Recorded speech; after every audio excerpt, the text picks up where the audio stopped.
If you would ask people interested in Roman history, randomly, which person was the greatest enemy of the Western Roman Empire, thus excluding earlier enemies such as Hannibal, I think that 90% of the people or more would reply Attila the Hun, or maybe Alaric the Visigoth.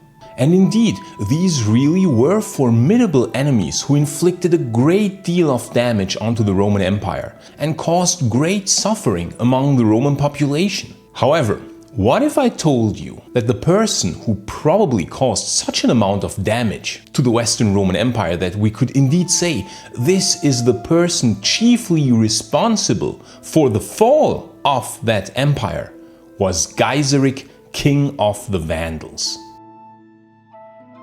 In the 5th century AD, the Roman Empire was under attack from all sides. In late 406 or early 407 AD, a massive amount of different Germanic tribes had managed to break through the Roman Rhine defenses, thus pouring into the Roman provinces of Gaul and Spain. Among those Germanic tribes was an especially fierce tribe called the Vandals. In this video here, I talked in more detail about the earlier history of the Vandals and their possible origins. And among this Vandal tribe, there was a 16 or 17-year-old youth called Gaiseric.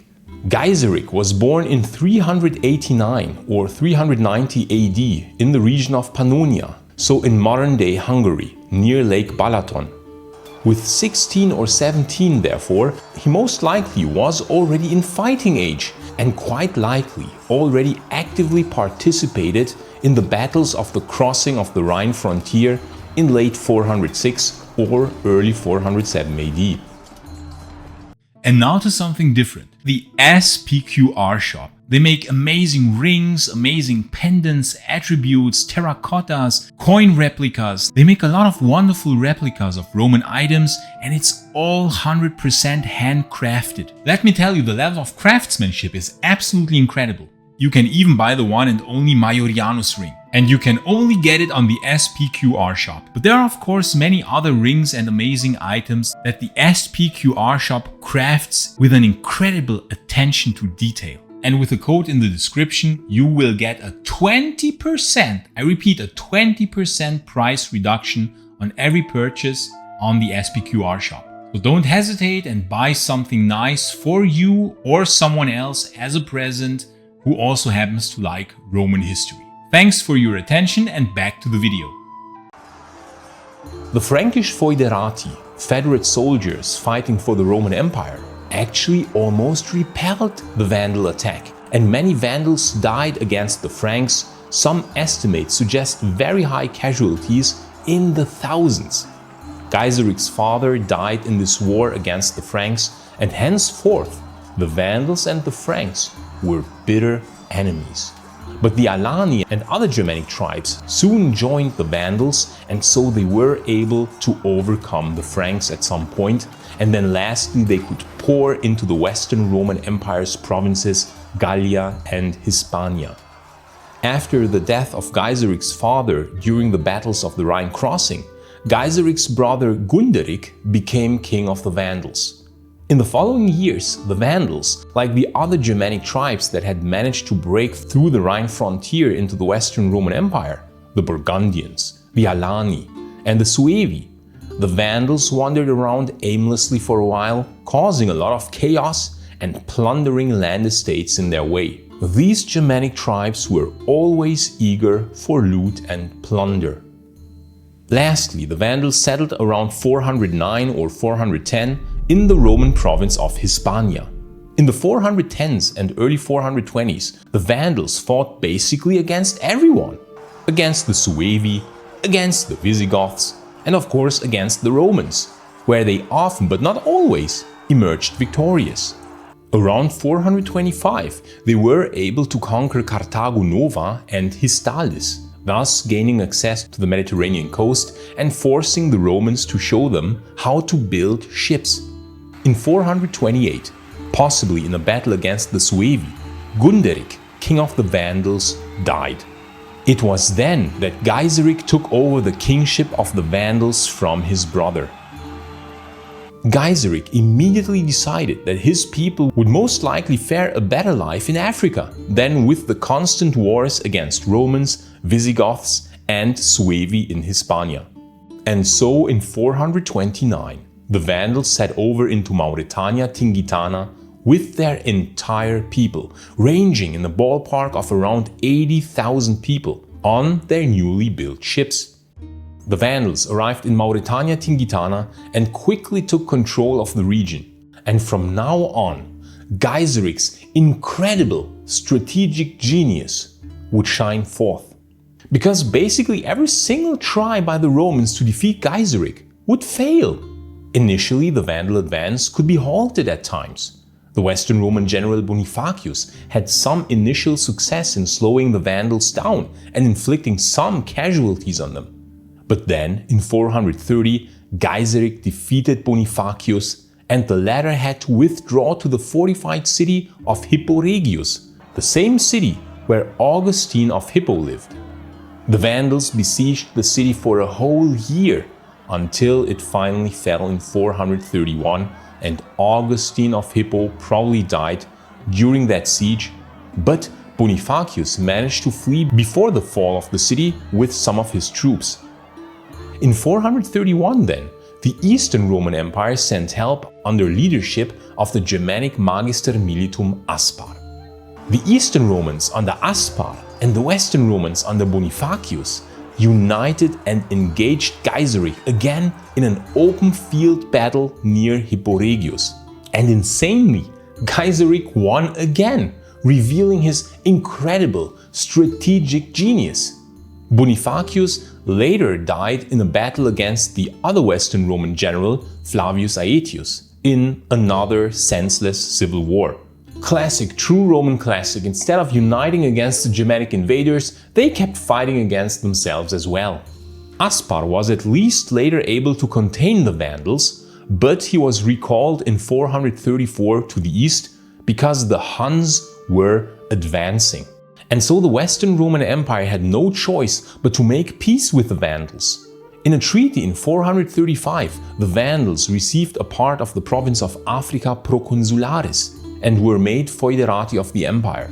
But of course Gaiseric was not content with this. No, not Gaiseric, that greedy, brilliant psychopath. Because immediately after 435, he of course secretly prepared for war. And Gaiseric was a master of using Roman civil wars or other Roman wars to his advantage. When in 436 there was an uprising in the Burgundian realm, which Aetius had to put down, and when then a war with the Visigoths broke out in 436, Gaiseric saw his chance had come. He waited a bit more until he had gathered more strength and attacked in 439 the province of Byzacina without a declaration of war, thus violating the peace treaty of 435. He went on to besiege Carthage, and the city was taken relatively quickly in October of 439 AD. Many Roman warships fell into the hand of the Vandals, which were stationed in the harbor of Carthage. But since Aetius was still occupied with fighting in Gallia and Hispania, he couldn't do much against Gaiseric. In 440 then, Gaiseric attacked Sicily. He besieged Panormus and might have occupied the city of Lilybaeum. In 441 then, the Eastern Romans assembled a massive fleet in order to help the West get back the province of Africa. This fleet, which was under command of three generals called Aerobindus, Ancilla and Germanus, arrived at Sicily later in 441, defeating all Vandal forces on the island. And this could have been it. This could have been the end of Gaiseric. But what happened? What happened? Attila happened. The Huns were approaching from the east at the worst possible time. I read somewhere, I don't remember where exactly, but this sounds very logical. That Gaiseric had sent envoys to the Huns telling Attila that the Eastern Romans would be vulnerable because they had withdrawn a massive amount of ships and troops, and that now would be the time to attack. And so the Eastern Romans had to withdraw their fleet. And again, Gaiseric's cunning had won. His net of informants, emissaries, and diplomats had proved pivotal in thwarting this Eastern Roman attack. Gaiseric was not only intelligent and ruthless, but he did always know what was going on in the world, who was about to attack whom, and accordingly he planned his strategies like a psychopathic genius chess player. As a consequence of this failed expedition, a new peace treaty had to be established in 442, in which the Vandals would get the province of Africa. Mauretania was formally still under Western Roman control, but in reality, not so much. This was a brutal blow to the Western Roman Empire and, in my opinion, what really killed it. Without the tax revenue of Africa, the Western Roman Empire simply could not raise new armies, not even upkeep the existing ones, and so had less and less funds to fight against the encroaching barbarian threat. Interestingly though, the grain shipments to Italy and Rome still went on, contrary to what many might believe. But of course now, the Romans had to pay for the grain, whereas earlier it had come for free. Now one would think that Gaiseric would finally be content with what he had achieved. But no, not Gaiseric. In 455, he conquered Sardinia, Corsica and Malta and raided the coast of Italy. Then, in 455, he again, cunning and ruthless as he was, used the utter chaos in Rome to his advantage. In short succession, first, Aetius, the general of the Western Roman Empire, was murdered by the Emperor Valentinian III, and only 1 year later, the emperor himself was murdered by loyalists of Aetius. And so the Western Roman Empire fell into utter chaos. Gaiseric immediately used that situation to his advantage, prepared the fleet, sailed to Italy, and sacked Rome itself in 455. After 14 days of relentless looting, Gaiseric sailed back with an incredible amount of loot and with the remainder of the Western imperial family. This is what caused the name of the Vandals to be still known everywhere today, namely the word vandalism comes from this Germanic tribe. I am sure that Gaiseric would be surprised would he know that this is the only lasting legacy that the Vandals had left to the world. In 460 then, the Romans would try another time to reconquer the lost province of Africa under the heroic Emperor Majorian, to whom I dedicated this channel. But Majorian made a critical mistake. He underestimated the psychopathic genius of Gaiseric. And so the Western Roman fleet of Majorian was destroyed by the Vandals before it could even be used. A tragic story and a tragic hero emperor about whom I made many videos, for example this one here. Another formidable enemy of Gaiseric was Marcellinus, who had helped the Emperor Majorian to recapture Sicily and Sardinia from the Vandals.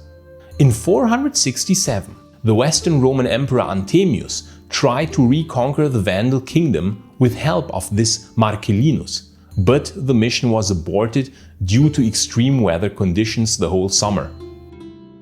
Gaiseric, a greedy bastard as he always was of course still not satisfied, and now even raided the Eastern Roman Empire as far as the coast of Greece and the Peloponnese Peninsula.